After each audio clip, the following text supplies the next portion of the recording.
집 한 채 사려는데 대출이 막혔습니다. 갭 투자는 사실상 불가능해졌고 다주택자는 세금 폭탄 앞에 서 있습니다. 그런데 저는 이 상황을 보면서 오히려 기회라고 생각했습니다. 30년 동안 경매 현장을 지켜온 한마음 경매연구소 소장입니다. 오늘은 이재명 정부의 부동산 정책이 경매 시장에 어떤 영향을 주는지, 그리고 여러분이 지금 무엇을 준비해야 하는지 솔직하게 말씀드리겠습니다. 지금 무슨 일이 벌어지고 있나? 현 정부의 핵심 부동산 정책은 두 가지입니다. 투기 억제와 실수요자 보호. 이를 위해 수도권과 규제 지역의 주택담보대출 한도를 6억 원으로 묶었습니다. 실거주 목적이 아니면 주담대를 받을 수 없고, 대출을 받은 뒤 6개월 안에 전입하지 않으면 대출 전액 회수에 3년간 대출 금지라는 강력한 제재가 따릅니다. 다주택자는 사실상 시장에서 발이 묶였습니다. 그리고 2026년 5월 9일 다주택자 양도세 중과 유예가 종료될 예정입니다. 이 날짜 반드시 기억하십시오. 경매 시장이 어떻게 달라지나 한마음 경매 부동산의 분석. 저는 이 정책 변화를 분석했습니다. 저의 분석 결과 3가지 흐름이 예상됩니다. 첫 번째, 매물이 쏟아집니다. 보유세 부담이 커진 다주택자들이 서울의 핵심 자산은 지키고 지방 물건부터 처분하기 시작할 겁니다. 이 물건들이 경매 시장으로 유입될 가능성이 높습니다. 특히 양도세 유예 종료 이후에는 그 속도가 더 빨라질 수 있습니다. 두 번째, 일반 매매 시장이 얼어붙습니다. 대출이 막히면 사람들이 매매 시장을 포기합니다. 그런데 재미있는 건 경매는 다릅니다. 경락잔금 대출은 일반 주담대와 다른 기준이 적용되기 때문에 경매를 아는 사람은 여전히 움직일 수 있습니다. 세 번째, 낙찰가율이 낮아집니다. 시장 심리가 위축되면 경쟁자가 줄어듭니다. 경쟁자가 줄면 낙찰가가 내려갑니다. 낙찰가가 내려간다는 건 더 싸게 살 수 있다는 뜻입니다.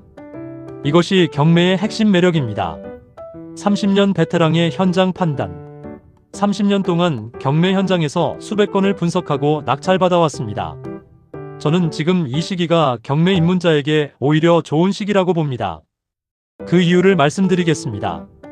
일반 매매 시장이 막혔을 때 사람들은 두 가지 선택을 합니다. 포기하거나 다른 방법을 찾거나. 경매는 그 다른 방법입니다. 대출 한도는 묶였지만 경매로 감정가 대비 7,080%의 낙찰받으면 실질적인 취득 비용 자체가 낮아집니다. 예를 들어 감정가 4억짜리 아파트를 낙찰가 3억 2천에 잡으면 대출 6억 한도에 훨씬 못 미치는 자기 자본으로도 충분히 접근할 수 있습니다. 이게 바로 경매가 정책 규제를 넘는 방식입니다. 지금 당장 해야 할 준비. 그렇다면 지금 무엇을 준비해야 할까요? 한마음 경매 부동산 연구소가 드리는 3가지 실전 조언입니다. 첫째, 권리 분석 공부를 시작하십시오. 경매는 권리를 아는 사람이 이깁니다. 말소 기준 권리, 대항력, 배당 순위를 모르면 위험한 물건을 잡게 됩니다. 반대로 알면 남들이 기피하는 물건에서 수익을 만들 수 있습니다. 둘째, 자기 자본 계획을 다시 짜십시오. 대출 규제가 강화된 지금 현금성 자산 비중을 높이는 것이 경쟁력입니다. 적은 금액이라도 지금부터 준비해두면 기회가 왔을 때 바로 움직일 수 있습니다.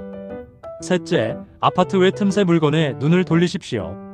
상가, 소형 오피스텔, 지분 물건 등 경쟁자가 적은 시장에 기회가 있습니다. 특히 공유물 분할 경매는 낙찰가율이 낮고 수익 구조가 명확한 틈새 영역입니다. 클로징. 규제가 강할수록 아는 사람과 모르는 사람의 격차는 더 벌어집니다. 일반 매매가 막힌 지금이 오히려 경매를 처음 시작하기에 가장 좋은 타이밍일 수 있습니다. 처음이라 막막하신 분들, 권리 분석이 어려우신 분들, 어디서부터 시작해야 할지 모르시는 분들, 30년 경매 경력의 전문가가 직접 도와드립니다. 지금 이 순간 준비하는 사람만이 기회를 잡습니다. 한마음 경매연구소였습니다. 감사합니다. 한마음 경매연구소. 의정부시 경매 상담 30년 구독, 좋아요, 알림 설정 부탁드립니다.